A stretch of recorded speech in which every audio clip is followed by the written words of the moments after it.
Joining me now in his first interview since stepping into the role as the president and CEO of PayPal is Alex Chriss. It's nice to have you here. Thank you. Thank you, David. Good to be here. It's good to have you. The analysts don't seem to love the stock right now. It's just the last couple of weeks. I've taken a look at a few reports. Mizuho yesterday, PayPal faces competitive pressure from A to Z, downgrade.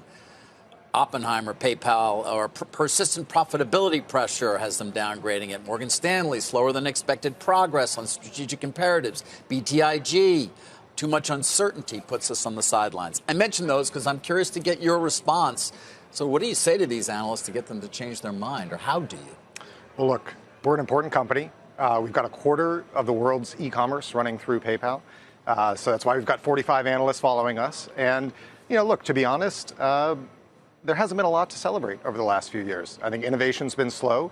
The company's been growing, but hasn't been putting out real customer-backed innovation. And that's why I'm here. That's why I'm so excited about it going forward. So look, I love being an underdog.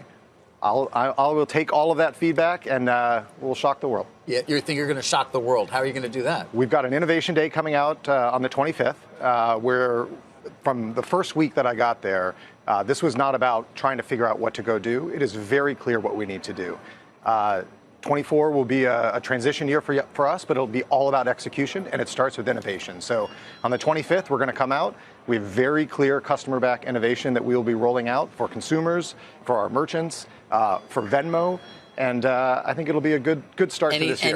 Anything you can tell us at this point? Obviously, I don't want you to ruin the rollout, so to speak, but when you say you sort of have a very clear idea of what you have to do, and then you say innovation, any specifics you can provide? Well, look, PayPal hasn't delivered the value proposition to its consumers or its merchants over the last few years that I think we're capable of.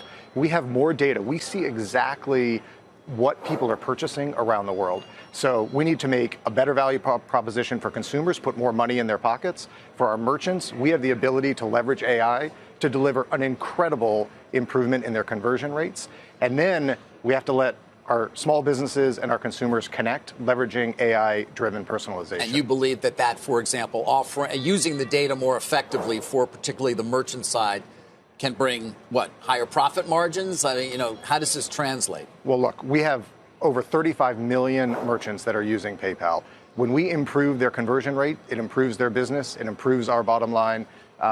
We're kicking things off on the 25th. I mean, you do have an awful lot of data. You ever consider just selling it or working with others as well to sort of pool that data in some effective way? The data is our customers' data. It's our consumers' data and our small businesses' data. What we need to do is leverage AI to make it better for them to be able to grow their businesses. Small businesses are under a ton of pressure right now. It is hard to be a small business in good times. It's not good times right now. We can give them an advantage. Advertising costs have gone up 2x over the last few years. We need to be able to give them the opportunity to leverage the data that they have and improve their business. Right. All right. When you speak to investors now, and it also is encapsulated to a certain extent in some of these analyst reports as well, competition comes to mind. Your lack of significant profit margin expansion and or actually lack of profit margin, Apple Pay, buy now, pay later. Do you have an answer to these? You talk about what is a still relatively dominant position, but at the same time, it seems as though you've taken on a lot of business that doesn't really have a margin associated with it. Yeah, I think we have done too many acquisitions over the last few years, and we've been defocused. It was one of the things I noticed when I came in 100 days ago. We've got a lot of priorities. We've narrowed those down, 5 key priorities, all focused on profitable growth. And so I think you'll see us start to move away from some businesses that we may have been in and really focus our energy and our efforts on building profitable growth going forward. It's going to be a lot of fun. CEO Alex Chriss acknowledges PayPal's recent challenges, attributing them to slow innovation and a lack of customer-backed initiatives in recent years. Chriss expresses confidence in turning the tide, emphasizing a forthcoming Innovation Day on the 25th, where customer-backed innovations for consumers, merchants, and Venmo will be unveiled. He acknowledges 2024 as a transition year with a focus on execution and innovation. The CEO identifies the need for a better value proposition for consumers and merchants, leveraging AI for personalized experiences.